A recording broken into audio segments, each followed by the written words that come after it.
गए हैं जो कि मैनेजिंग डायरेक्टर है यहाँ पर एमजीएल में। और तो आज महानगर गैस की हम बातचीत करेंगे। एमजीएल भारत की लीडिंग नेचुरल गैस डिस्ट्रीब्यूशन कंपनियों में से एक है। कंपनी के जून तिमाही के नतीजों का ऐलान हो चुका है। आय की बात करें, करीब 6% की तेजी के साथ यहाँ पर आंकड़ा दर्ज हुआ है, जबकि एबिटा में 28% की बढ़ोतरी भी देखी गई है।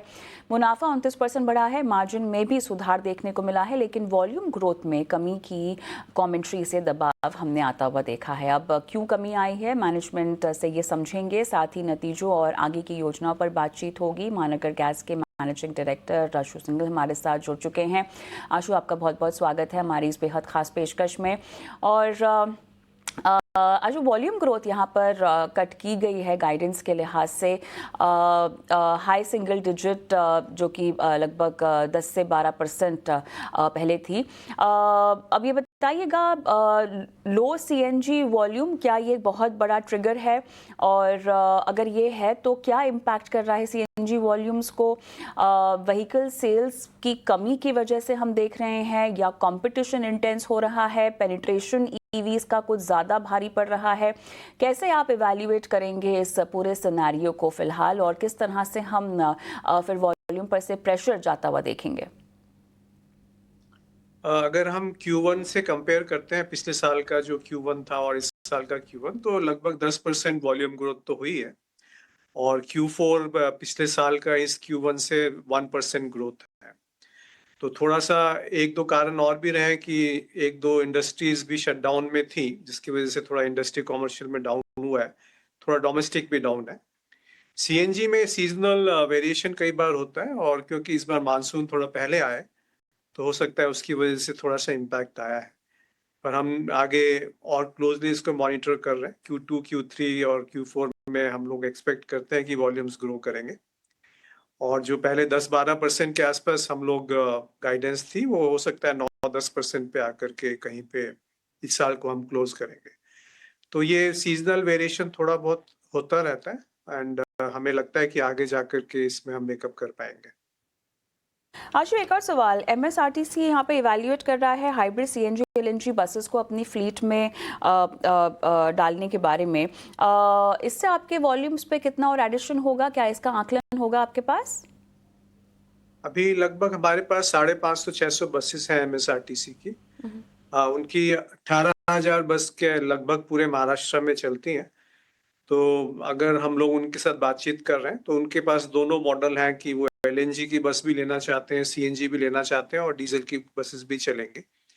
तो हमें आशा है कि और 400-500 बसेस तो कुछ महीनों में बढ़ने की उम्मीद है, जिसकी वजह से थोड़ा वॉल्यूम फर्क पड़ेगा। और बाकी बीईएसटी से भी हमारी बात चल रही है, जहाँ पर अभी बसेस थोड़ा कम है, और अगर वहाँ पर भी कुछ इम्प्रूवमेंट होता है तो वो भी वॉल्यूम में पॉजिटिवली इम्पैक्ट करेंगे। एक और चीज़ जो आपसे हम पूछना चाहेंगे, मार्जिन्स में जो बढ़त दर्ज हुई है, उसके पीछे क्या असर, और साथ ही reconstruction of unified tariff zones, higher gas pipe transportation cost, margins और वॉल्यूम्स पर इनका पूरा इम्पैक्ट आने वाली तिमाहियों में, क्वार्टर्स में हम कैसे देखेंगे? आशु, इसका कोई कैलकुलेशन? जो मार्जिन्स में इम्पैक्ट आया है, वो बेसिकली इम्प्रूवमेंट दो कारणों से हुई है। एक तो नॉर्मल हमारा जो प्रॉफिटेबिलिटी है वो है। उसके अलावा इस बार एक सिंगल ट्रेड मार्जिन हमारा वो एमसीज के साथ सेटल हुआ था, जिसके कारण थोड़ा सा उसमें इम्पैक्ट आया था। बट अगर हम Q1 और Q4 और Q1 का कंपैरिजन करते हैं एबिटा पर एससीएम, तो वो अराउंड 9.7 रुपीज है। लास्ट ईयर हमारा Q4 में वो 10 रुपए था, तो उसमें कोई ज्यादा फर्क नहीं पड़ा है। अगर हम जोन वाइज टैरिफ की बात कर रहे हैं, तो वो नंबर्स अभी आने बाकी हैं, पर हमें जो प्रिलिमिनरी कैलकुलेशन है, वो 60-70 पैसे पर सीएनजी पर केजी में फर्क पड़ना चाहिए। अभी हम वेट कर रहे हैं जब रेगुलेटर उसकी टैरिफ अनाउंस करेगा, तो उसके बाद हम देखते हैं उसमें एक्चुअल इम्पैक्ट कितना आता है। कुछ इम्पैक्ट हम लोग अपने पास रख सकते हैं, या कुछ जरूरत होगी तो थोड़ा कंज्यूमर को पास ऑन करना पड़ सकता है। किसी भी तरह की योजना प्राइस हाइक्स की मार्जिन्स को मेंटेन करने के लिए? हमें लगता है मार्जिन्स तो अभी अच्छे हेल्दी रीजन्स में है, तो अभी इतना कोई प्रेशर नहीं है मार्जिन पे। बाकी डिपेंड करता है कि हमारी प्रोक्योरमेंट कॉस्ट कितनी है और पेट्रोल डीजल के प्राइसेस किस तरह से मूव करते हैं, एलएनजी के प्राइसेस और जोनल टैरिफ का इम्पैक्ट कितना हम लोग ले सकते हैं। तो अभी कोई हम ऐसा कोई संभावना नहीं है प्राइस वेरिएशन की। हम लोग चाहते हैं कि प्राइस में स्टेबिलिटी रखी जाए क्योंकि वो अच्छा रहता है मार्केट डेवलपमेंट के लिए। आपका जो एपीएम गैस कलेक्शन है वो थोड़ा सा कमज़ोर हुआ है, कम हुआ है, जहां पर वो पहले था कुछ साल पहलों तक एक्चुअली। शायद बातचीत भी चल रही है सरकार से इंक्रीज करने को लेकर। क्या करंट अपडेट होगा या ऐसा कुछ है पाइपलाइन में? आप सही कह रहे हैं, पाइप एपीएम एलोकेशन पहले थोड़ा ज्यादा था, पर पिछले लास्ट 8-10 महीनों में अभी करेंटली हमें 37% एपीएम एलोकेशन मिल रहा है। पर एपीएम में जितनी गैस कट रही है वो ज्यादातर न्यू वेल गैस के नाम से बेची जा रही है, तो उसमें थोड़ा सा हमें मार्जिनली हाई कॉस्ट पड़ती है।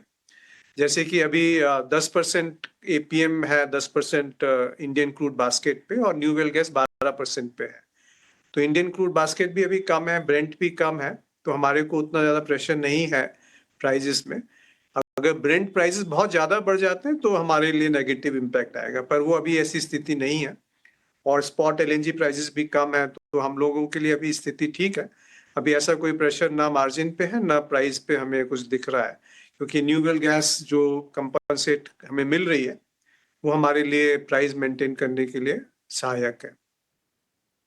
कस्टमर एडिशन प्लान्स को लेकर आप कैसे आगे बढ़ रहे हैं? इंडस्ट्रियल कमर्शियल सेगमेंट की अगर हम बात करें, नई सीएनजी स्टेशंस अभी क्या कंपनी ऐड करने की प्लानिंग में है?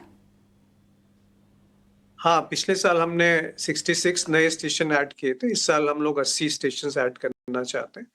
Industrial and commercial segment has been काफी अच्छी ग्रोथ मिल रही है उसमें। पिछले साल हमें लगभग 29-30% मिला था। इस साल भी हम लोग समझते हैं कि 15 से 20% ग्रोथ हो सकती है या उससे ज्यादा भी हो सकती है।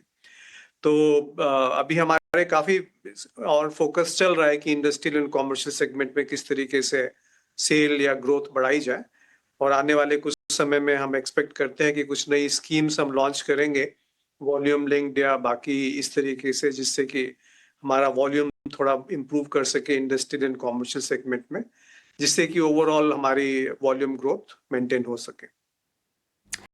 ऑलराइट आशु, अच्छा लगा आपसे बातचीत करके। बहुत बहुत धन्यवाद, आपने हमें समय दिया, इतने विस्तार से नतीजे पर बातचीत की। शुक्रिया। Thank you. ऑलराइट, हम रुकते हैं छोटे से ब्रेक के लिए। ब्रेक के उस पार